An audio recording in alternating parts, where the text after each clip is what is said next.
देश एक है, देश के चलाने वाला प्रधानमंत्री एक है, देश के गृह मंत्री एक है, फिर हमारे साथ भेदभाव क्यों? आज बताइए, आप ही लोग न्याय कीजिए।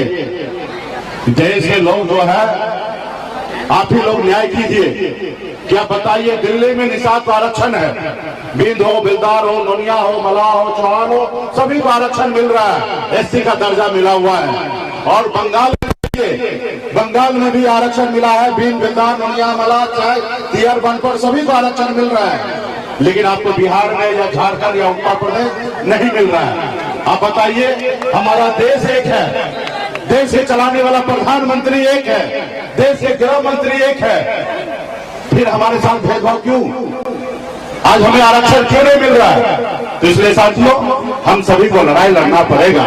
आज तक अगर हमें आरक्षण नहीं मिला तो इसका दोषी कौन है?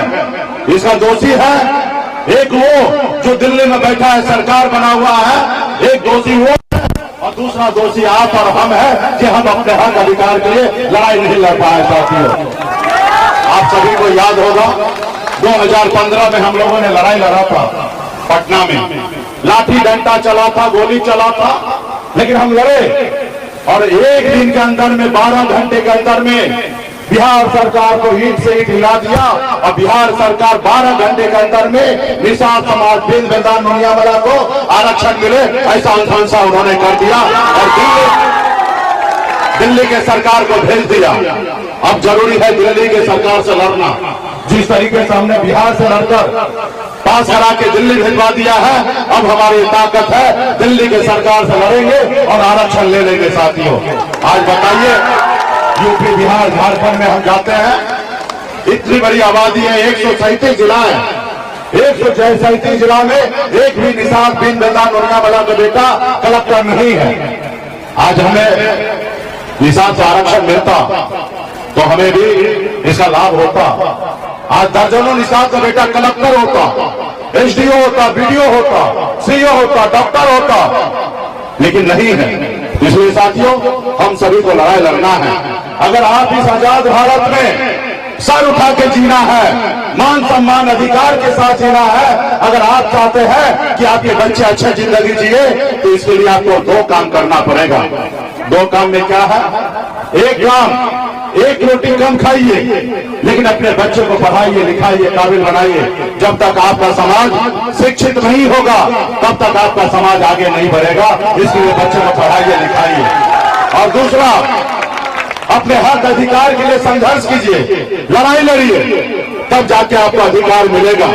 जैसे आपके पूर्वज ने लड़ाई लड़ा, पौने 200 साल अंग्रेज से लड़ाई लड़ा, तब जाके देश आजाद हुआ।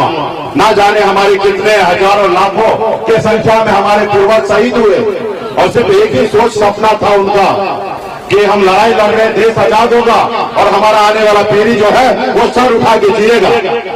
लेकिन हमें आजादी तो मिला, लेकिन सही मायने में बिन, बिलदार, नोनिया, मलाह, चाहे टीयर 1 पर चौहान को आजादी नहीं मिला। साथियों, आजादी नहीं मिला। आज आप देखिए, आप कितना मजबूर है। आप अपने बच्चे को अच्छी जिंदगी नहीं दे पाते हैं। जब आपके बच्चे बीमार पड़ता है तो आपके पास पैसा नहीं होता, आप सरकारी हॉस्पिटल में जाते हैं, इलाज वहां पे सही से नहीं होता है, फिर आपके बच्चे आपके गोद में दम तोड़ देता है।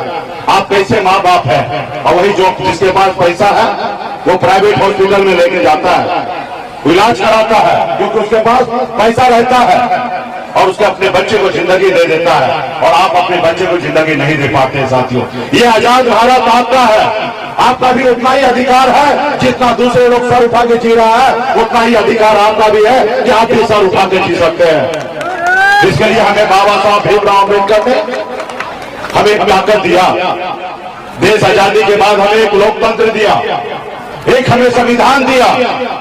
पहले ऐसा हुआ करता था कि राजा के घर में रानी के कोख से बच्चा जन्म लेता था, वही राजा बनता था। लेकिन बाबा साहब भीमराव अम्बेडकर ने कहा कि अब रानी के कोख से बच्चा जन्म ले, जरूरी नहीं है कि वही राजा बनेगा। अब इस देश का राजा वही बनेगा जिसके पास वोट होगा, वही राजा बनेगा। चाहे वो बिन, बिलदार, नोनिया, मलाह का बेटा हो, या गरीब मजदूर का बेटा हो, या किसान का बेटा हो, राजा वही बनेगा जिसके पास वोट है। और आप अपने वोट को ताकत को नहीं समझे, आप अपने अधिकार को नहीं समझे, जिसके कारण आज आप गुलाम बने हैं। और वोट का ताकत को जो समझा वो समाज देखिए कितना आगे निकल गया है, कितना आगे निकल चुका है। जैसे हमारे आदरणीय लालू प्रसाद यादव जी, मुलायम सिंह यादव जी, बहन मायावती जी, स्वर्गीय रामविलास पासवान जी, ये लोग भी गरीब घर में ही जन्म लिए, कोई अमीर घर में जन्म नहीं लिए, गरीब घर में ही जन्म लिए, लेकिन संघर्ष की लड़ाई लड़े, अपने वोट को ताकत को समझे। जब लालू प्रसाद यादव जी दल बनाए, उनके लोगों ने, उनके समाज के लोगों ने उस दल को साथ दिया। जब दल को साथ दिया तो उस दल को बल मिला, और जब दल को बल मिला तो 15 साल बिहार का मुख्यमंत्री लालू प्रसाद यादव जी बने रहे। और ये क्यों हुआ? ये पैसे के दम पे नहीं हुआ, ये वोट के दम पे हुआ साथियों, ये वोट के दम पे है। आज वही वोट, वही ताकत आपके पास भी है, लेकिन आप नहीं पहचान रहे हैं।